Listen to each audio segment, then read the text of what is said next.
Bienvenue dans cette nouvelle série, je crois que j'en fais juste pour avoir le plaisir de faire mes petits génériques de début là. Donc vous l'avez compris, cette série sera dédiée aux uniformes. Le but c'est pas de faire comme dans la série Coude comme à l'époque, c'est-à-dire de reproduire. Le but c'est vraiment de réinterpréter, s'inspirer et tout ça en apprenant un peu plus sur l'histoire des uniformes, leur utilité, l'impact qu'ils ont pu avoir. J'ai déjà mille et une idées, on va passer de l'uniforme d'officier à l'armure de chevalier. Oui, en passant par l'uniforme d'écolier, de marin, de groom, autant vous dire que cette série est pas prête de s'arrêter. Pour être honnête, l'uniforme c'est un peu aux antipodes de ce que je peux apprécier dans la mode, dans le sens où pour moi elle sert vraiment à exprimer son individualité, sa personnalité. Ça peut être aussi un moyen d'exprimer ses revendications de manière silencieuse. Moi c'est vraiment comme ça que je l'aperçois. Et j'ai d'ailleurs prévu un sujet un peu socio sur la mode, mais c'est pas le sujet aujourd'hui. Donc c'est vrai que j'aime pas trop le côté limitant de l'uniforme, mais merde c'est beau quoi. J'adore son iconographie, son esthétique, et j'adore quand les designers de mode revisitent l'uniforme. Et je voulais d'ailleurs à tout prix retrouver un numéro du Monde spécial mode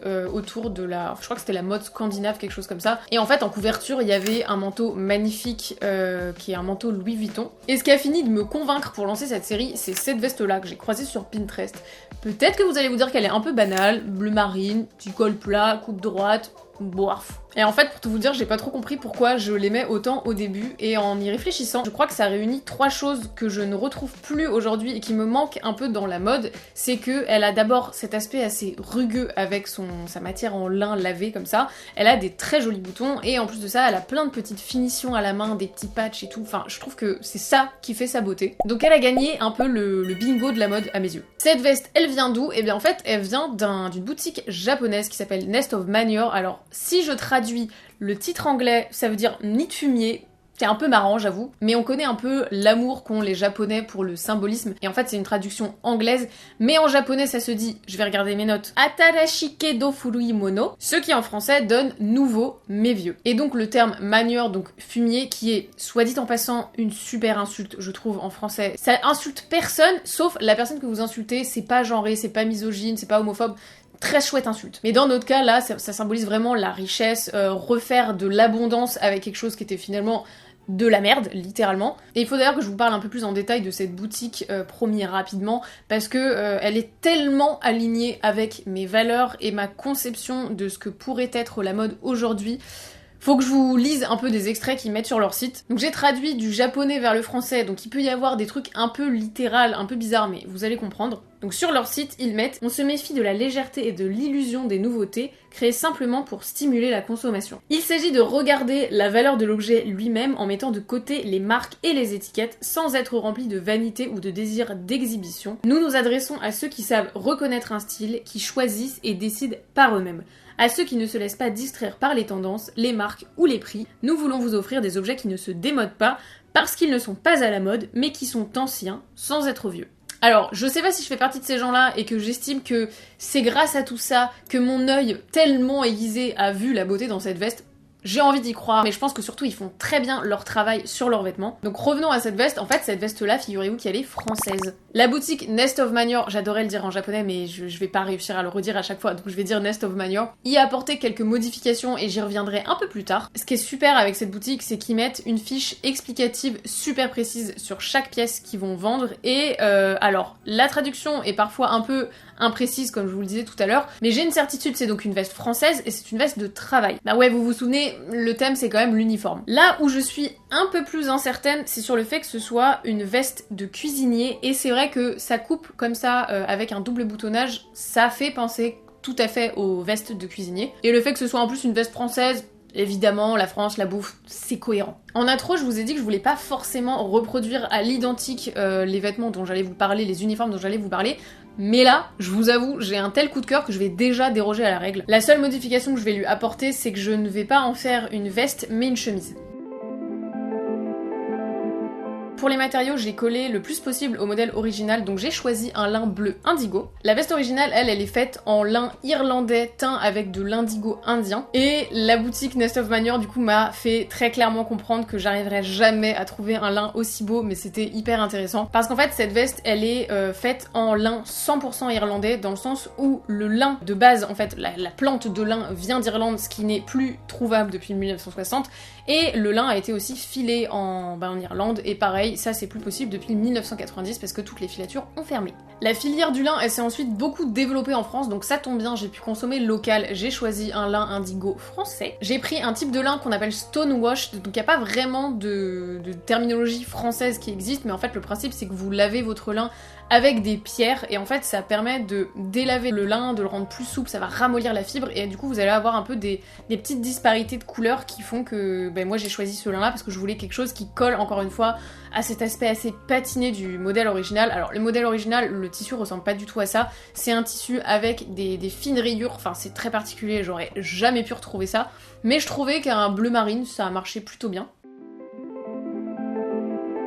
Pour les boutons, ça pour le coup, je crois que c'est ça a été un peu le déclencheur de mon obsession pour cette veste. C'est ces petits boutons avec des figures d'animaux, et en fait moi je connaissais pas du tout, mais c'est des boutons qui étaient normalement utilisés en France pour la vénerie. Donc la vénerie c'est la chasse à courre. Décidément cette vidéo elle me met en contradiction entre mes valeurs et mes goûts esthétiques. Après moi ce que je vois c'est des boutons avec des petits animaux, donc je décide que je me le réapproprie et que plutôt que de les tuer, je vais les porter et les célébrer, on va dire ça. Hein. Et donc ces boutons ils ont été rajoutés par la boutique Nest of Manure parce que en fait c'est pas du tout cohérent avec cet uniforme de cuisinier, et je me suis mis en quête de ces boutons de vénerie et figurez-vous qu'en fait c'est hyper prisé et c'est très cher. Donc j'ai cherché ces boutons sur les plateformes de seconde main, donc Le Bon Coin et Vinted, et j'en ai trouvé parfois qui montaient jusqu'à 150 €, sachant qu'il m'en faut 19, donc 2800 € de boutons, ça commence à faire un peu cher. Et de toute façon ceux que j'avais trouvés ils étaient beaucoup trop beaux. Moi je voulais, comme sur l'original, des boutons dépareillés, vieillis, en cuivre, en argent, doré, marron avec un peu de peinture qui est partie quoi. Je voulais vraiment ce côté ancien. Et à force de scroller, guetter les annonces, d'être complètement obsédée par ça, j'ai fini par trouver mon bonheur et pour pas trop cher finalement. Et j'ai donc trouvé deux lots, le premier sur Le Bon Coin avec un total de 12 boutons pour 6 €, super intéressant, et le deuxième sur Vinted avec 6 boutons pour 15 €. Ça nous fait une moyenne de 87 centimes le bouton, franchement je m'en sors hyper bien. Pour tous les petits détails, il a fallu que j'étudie minutieusement cette veste. Alors j'ai pas trouvé l'info noir sur blanc, mais de ce que je comprends, c'est la boutique Nest of Manure qui ajoute tous ces petits patchs, donc on en voit plusieurs au niveau du col, des poches, des manches, parce qu'en fait c'est quelque chose qu'on retrouve sur tous leurs vêtements, donc je pense que c'est de la réparation, et c'est, je trouve, typique de ce que font les Japonais, dans le sens où ils vont pas cacher un défaut et essayer de le rendre le plus invisible possible, mais ils vont assumer l'imperfection en la sublimant un peu. C'est un peu le principe du kintsugi, peut-être que vous connaissez, c'est cet art de réparer les céramiques et les porcelaines avec une laque dorée. Et moi j'adore cette philosophie-là, je trouve que réparer ça peut être vraiment une valorisation du vêtement de base. Moi ce que j'ai fait c'est que j'ai acheté un biais en gaze de coton indigo mais un peu plus soutenu, un peu plus marine que la veste parce que je trouvais que c'était joli. Encore une fois le contraste sur la veste originale. De mon côté ce sera évidemment pas de la réparation, mais je me dis que ça peut être pas mal plutôt en rôle de renfort. Après avoir analysé toutes les infos de cette sublime veste, il a fallu que je la déconstruise pour la reconstruire et en faire un patron à plat sur mesure que je vais ensuite pouvoir imprimer et reporter sur mon tissu. La coupe de la veste elle est finalement pas très compliquée. C'est une veste droite à double boutonnage, donc il va falloir créer une croisure. Son col est très typique des années 50 françaises, il est large et plat, donc pas besoin de pied de colle pour venir englober le cou à l'arrière. C'est une veste de travail, donc les emmanchures sont plutôt larges et basses pour permettre le mouvement. Les manches sont coupées en deux parties pour créer l'angle du coude et se finissent avec un empiècement fendu au niveau du poignet. L'ouverture par un bouton permet de pouvoir passer la main et de l'ouvrir pour retrousser les manches plus facilement. La veste est portée que sur cintre, mais ce qui met d'autant plus sur la piste de la veste de cuisinier, c'est le fait que les manches ont l'air un peu plus longues que d'ordinaire, et ça c'est assez caractéristique des vestes de cuisinier dans le sens où on peut déplier la manche et s'en servir comme manique. Le double boutonnage me fait complètement confirmer cette hypothèse de veste de cuisinier parce que l'avantage de ces vestes à grand rabat c'est qu'on pouvait interchanger les deux pans de tissu, comme ça si on a une tache, on passe le côté taché derrière et comme ça on a le côté propre devant. La double épaisseur de tissu de la veste ça permettait aussi de protéger la personne qui la portait des éclaboussures, de la vapeur et de la chaleur. Cette façon de fabriquer les vestes, elle vient du cuisinier Marie-Antoine Carême et c'est son illustration en 1822 qui a permis d'établir un peu la norme du chef moderne qu'on connaît aujourd'hui avec sa veste à double boutonnage, la toque et le tablier. Ce que j'aime aussi avec cette veste, c'est sa découpe en pointe au niveau du poignet, ça permet de pouvoir positionner le bouton plus haut et donc de pouvoir replier les manches plus en hauteur. Pour ce qui est du travail de volume, on aperçoit deux empiècements pour le devant de la veste et également pour le dos. Il doit y avoir une légère pince pour structurer le vêtement. C'est pas vraiment habituel cette coupe pour des vestes de chef parce qu'elles sont souvent plutôt coupées en un pan et c'est ce qui me fait douter sur vraiment cette veste de chef. En tout cas, le lin et la finition avec ces pinces me fait dire que si c'en est une, c'était probablement une veste d'un grand chef ou d'un chef d'un établissement assez luxueux. Personnellement, j'ai décidé de creuser encore un petit peu plus les pinces d'eau pour structurer davantage ma chemise. Et oui, rappelez-vous, je veux une chemise et pas une veste. La veste présente aussi 3 poches, une plus petite sur la poitrine et 2 sur les hanches. Elles sont arrondies et présentent un peu de volume, ça devait être pour contenir probablement les ustensiles. On n'a pas affaire à des poches complètement plaquées. Je tenais beaucoup à garder cet aspect fait à la main et assez ancien, donc j'ai fait énormément de finitions à la main. Pour ça, j'ai essayé de trouver le fil le plus ancien possible et surtout qui ressemblait le plus à la matière de ma chemise de base, donc j'ai trouvé du fil de lin en mercerie et je l'ai utilisé pour fermer notamment la couture du col. Donc une fois mon buste assemblé, j'ai posé mon col doublé et j'ai fermé la couture à la main avec ce fil de lin. J'ai aussi réalisé des surpiqûres au niveau des rabats des poches. Petite astuce pour coudre de manière régulière, je trace 2 traits sur mon pouce qui me serviront de guide. Toutes ces coutures à la main, c'était évidemment beaucoup plus long que de surpiquer à la machine, mais j'ai décidé que ça me décourageait plus pour mes projets de couture. J'ai envie que, quitte à passer ce temps-là, j'ai envie que ce soit bien fait. J'ai par exemple réalisé des coutures anglaises sur toute ma veste. C'est une couture qui permet de cacher les surplus de couture. C'est 2 fois plus de travail, mais le résultat est bien plus durable et joli. Une fois que j'ai froncé mes poches pour obtenir ce volume, je les ai cousues directement sur la veste et encore une fois à la main. J'ai aussi cousu mes boutons en m'amusant à panacher un peu les différentes couleurs et matériaux.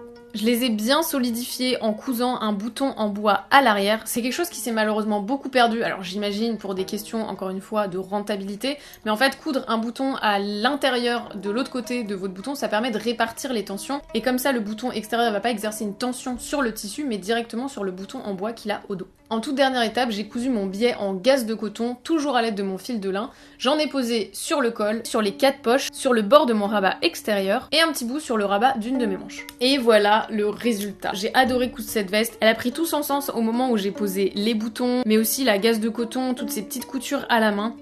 J'ai adoré étudier et coudre cette veste et plus j'avançais, plus je me rendais compte en fait que c'était très probablement une veste de cuisinier et j'ai adoré du coup apprendre sur l'usage de cette veste.